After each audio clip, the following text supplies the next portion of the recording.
2024 সালে কোটা সংস্কার আন্দোলনের জেরে পদত্যাগ করেন শেখ হাসিনা। দেশ থেকে পালিয়ে যান এই স্বৈরশাসক। 5 আগস্ট ক্ষমতা গ্রহণ করে সেনাবাহিনী। তবে সেনা শাসন এবারই প্রথম নয়। স্বাধীনতার পর থেকে 53 বছরের মধ্যে 18 বছর সেনাবাহিনী শাসন করেছে। 1971 সালের 16 ডিসেম্বর ঢাকায় পাকিস্তান সেনাবাহিনী আত্মসমর্পণ করলে জন্ম হয় স্বাধীন বাংলাদেশের। ক্ষমতায় আসেন শেখ মুজিবুর রহমানের আওয়ামী লীগ সরকার। সম্পর্কে তিনি বিদায়ী শাসক শেখ হাসিনার বাবা। নতুন দেশ তৈরির 4 বছরের মধ্যেই সেনা শাসনের মধ্যে পড়ে বাংলাদেশ।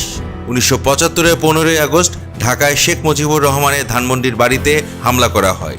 সেই সঙ্গে প্রাণ যায় মুজিবের গোটা পরিবারের। ওই সময় স্বামীর সঙ্গে বিদেশে থাকায় প্রাণে বেঁচে যান শেখ হাসিনা এবং তার বোন রেহানা।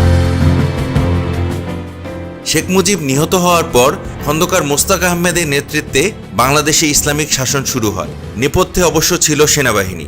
ওই বছরই 3 নভেম্বর ব্রিগেডিয়ার খালেদ মোশাররফের নেতৃত্বে ফের সেনা অভ্যুত্থান হয় বাংলাদেশে। ফলে ক্ষমতায় থেকে যান খন্দকার মোস্তাক। 1975-এর 7 নভেম্বর তৃতীয়বারের জন্য ঘটে সেনা অভ্যুত্থান, যার নেতৃত্বে ছিলেন বাম মনোভাবাপন্ন বেশ কয়েকজন সেনা অফিসার। এই অভ্যুত্থানে প্রাণ হারান ব্রিগেডিয়ার খালেদ মোশাররফ। ওই সময় গৃহবন্দী ছিলেন বাংলাদেশের সেনাপ্রধান জেনারেল জিয়াউর রহমান।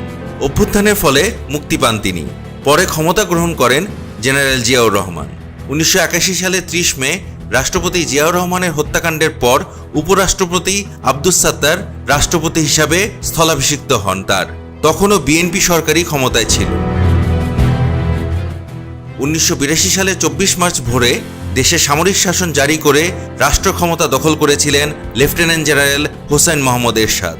সেটি ছিল রক্তপাতহীন একটি অভ্যুত্থান। তৎকালীন রাষ্ট্রপতি বিচারপতি আব্দুস সাত্তারকে সরিয়ে রাষ্ট্র ক্ষমতা হাতে নেন জেনারেল এরশাদ। তিনি সামরিক ফরমান জারি করার পর রাষ্ট্রপতিকে অপসারণ, জাতীয় সংসদ ও মন্ত্রিসভা বাতিল করেন এবং স্থগিত করেন সংবিধানের কার্যকারিতা।